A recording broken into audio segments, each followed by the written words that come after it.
रिकेश जी, आप विस्तार न्यूज में जुड़ गए हैं, आपका बहुत बहुत स्वागत है।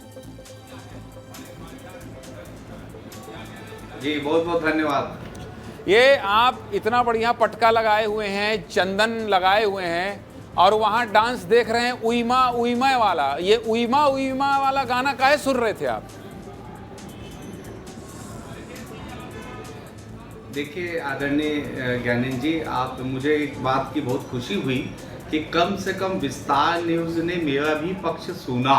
अधिकतर आजकल यूट्यूब चैनल जो फर्जी पत्रकार बन के घूम रहे हैं, वो एक तरफा कोई भी कार्रवाई को चला देते हैं और सोशल मीडिया को ही लोग सच मान लेते हैं। लेकिन विस्तार न्यूज़ का धन्यवाद कि आप कम से कम मेरा पक्ष ले रहे हैं।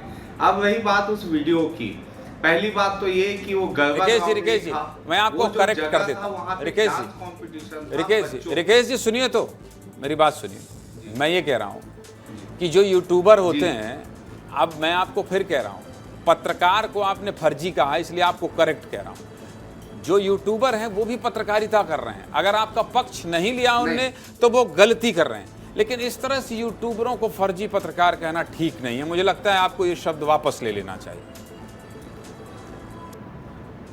नहीं, इसलिए वापस नहीं ले सकता आदरणीय ज्ञानेंद्र जी, क्योंकि कुछ जो है जो जिनका रजिस्ट्रेशन भी नहीं है और कुछ लोग अपने आप का आईडी लेकर घूमते रहते दिन भर लोगों के दफ्तरों पे, और जो यूट्यूब चैनल चलाते हैं। आपकी पत्रकारिता क्या सिखाती है?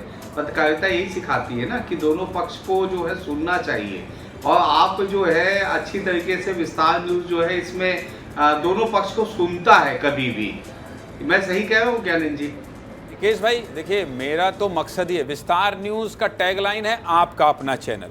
आप जनप्रतिनिधि हैं, आपको जनता ने जिताया है। इसका मतलब मैं सिर्फ आप पर सवाल नहीं उठाऊंगा, यानी जनता ने आप पर भरोसा जताया है। अगर जनता ने आपको जिताया है और आप विधायक बने हैं और कोई आरोप आप पर लग रहा है, तो इतने बड़े जनता को भी तो प्रतिनिधित्व कर रहे हैं आप ना। तो मेरी तो नैतिक जिम्मेदारी है कि मैं सीधा सवाल आपसे पूछूं कि ये जो वीडियो वायरल हो रहा है इसकी सत्यता क्या है और इन आरोपों पर आपकी सफाई क्या है। रिकेश जी। जी मैं पहले तो बताना चाहता हूं कि हम लोग कभी भी कहीं पे भी अतिथि बनकर जाते हैं तो ये हमें नहीं पता रहता है कि मंच पे क्या प्रस्तुत होने वाला है, क्या सांस्कृतिक कार्यक्रम होने वाला है। वो तो जब हो जाता है तब उस समय हम अपने आप को बहुत ऑड फील करते हैं और साथ में जो है अपने आप को चुप्पी साध लेते हैं। तत्काल उस समय कुछ समझ नहीं आता, लेकिन तुरंत मैंने माइक लिया। मैं चाहता हूँ वो वीडियो जो है आप अपने दर्शकों को दिखाए। मैंने तत्काल माइक पकड़ के मैंने सुनिए आपने कहा है रिकेश जी आपने कहा मैं चाहता हूं कि वो वीडियो आप सुनाएं। तो देखिए विस्तार न्यूज़ है, विश्लेषण हम बहुत पुख्ता तौर पर करते हैं, तो आपके कहने पर वो वीडियो भी सुना देते हैं कि आपने क्या कहा था। हमारे पास सब कुछ है, सुनाइए जरा ये वीडियो उन्होंने क्या कहा था। इसके बाद करना है कि जो आप डांस परफॉर्मेंस करें वो किसी फिल्मी गाने पे नहीं, कोशिश करें कि भक्ति से हो। कोशिश ये करना है कि जो आप डांस परफॉर्मेंस करें वो किसी फिल्मी गाने पे नहीं, कोशिश करें कि भक्ति से हो। कोशिश ये करना है। मैं समझ गया, इसका मतलब कि आपने उस डांस को देखने के बाद आपको भी लग गया होगा ना कि यार ये उइमा तो नहीं करना चाहिए, गलत जगह फंस गए रिकेश सेन। लगा था कि नहीं लगा था उस वक्त थोड़ा सा? हाँ, पहला चीज तो मैंने जी पहले तो तत्काल मैंने आपत्ति दर्ज की। और दूसरी बात, उन बच्चों को जिस प्रकार से सोशल मीडिया में ट्रोल किया जा रहा है। एक बच्ची जो है वो 10वीं क्लास की है और एक बच्ची जो है बीकॉम फर्स्ट ईयर की है और एक युवा है। और ये कहीं ना कहीं मुझे ऐसा लगता है कि अगर कोई अगर सोशल मीडिया पे दिखा रहा है, कोई अगर पत्रकार दिखाता है, तो बच्चों के चेहरे को जो है ब्लर करना चाहिए, ना कि वो कोई किसी डांस बार से नहीं आए थे। वो जो बच्चे हैं स्कूली बच्चे, स्कूली छात्र थे। तो इसलिए, और दूसरी बात, वो गरबा ग्राउंड नहीं था, गरबा का कोई आयोजन नहीं हो रहा था, वो पूरी तरीके से डांस कंपटीशन था। तो इसलिए जो है और दूसरी बात, उस वीडियो में कहीं ना कहीं थोड़ा एडिटिंग है, इसलिए हमने FIR दर्ज की है। और बहुत जल्दी जो लोगों ने इस प्रकार का गलत व्यवहार किया है उसके खिलाफ कानून जांच करके निष्पक्ष जांच करके कार्रवाई होगी। निश्चित तौर पर विस्तार न्यूज़ ने इसीलिए किसी की निजता का हनन नहीं किया है, हमने बाकायदा पूरे वीडियो को ब्लर कर दिया है और ये आपने साफ कर दिया। ये अच्छी बात है कि ये गरबा का उत्सव नहीं था, लेकिन ये दुर्गा पंडाल में डांस कंपटीशन था।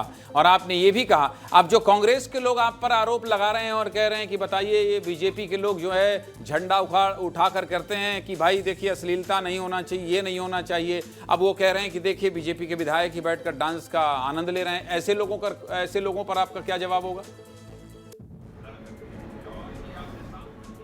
हमने उनको इंडियन नेशनल कांग्रेस को कानूनी नोटिस भेज दिया है। उनको पेट में दर्द इसलिए है कि आज़ादी के बाद से लेकर अभी तक वैशाली नगर विधानसभा में मैंने सबसे अधिक रिकॉर्ड तोड़ 41,000 से अधिक मतों से मैंने विजय हासिल किया है। और मेरी एक्टिविटी जिस प्रकार से मैं प्रतिदिन जनता के हित में काम करता हूं, उनके पेट में दर्द है। उनको अब मानहानि का नोटिस भी मैं भेजूं, उनके जवाब का मुझे इंतजार है। हिंदू संगठन के लोग भी कह रहे हैं कि हम जनप्रतिनिधि के खिलाफ धरने पर बैठेंगे। वो कोई तिवारी जी हैं जो अभी कह रहे थे कि नहीं हम बिल्कुल बर्दाश्त नहीं करेंगे। विश्व हिंदू परिषद के लोग हैं, इनसे कोई बातचीत हुई? ये तो आपके अपने लोग होंगे। नहीं, पहली बात तो विश्व हिंदू परिषद के लोग नहीं थे। वो छत्तीसगढ़ एक नया संगठन बनाया है, छत्तीसगढ़ बजरंग दल। वो विश्व हिंदू परिषद से कोई मतलब नहीं है। और उन्होंने कल उनके जो कार्यकर्तागण मेरे पास आए थे और उन्होंने कहा कि हमें गलत जानकारी हो गई थी और लोगों को ने हमें भड़का दिया था, जिसकी वजह से हमने ज्ञापन दे दिया था। उन्होंने अपना सारा चीज वापस ले लिया। चलिए ठीक है, तो आपका सारा पक्ष हमने सुना दिया। आपने जो बाइट कही वो हमने दिखा दिया, आपका पक्ष सुना दिया। जो आपके ऊपर आरोप लग रहा था वो भी सब कुछ दिखा दिया। जहां तक निजता की बात थी, हमने वीडियो ब्लर करके ही सब कुछ जनता के सामने रख दिया है। राकेश जी, आपको कुछ कहना हो तो कहिए। आपका बहुत बहुत धन्यवाद।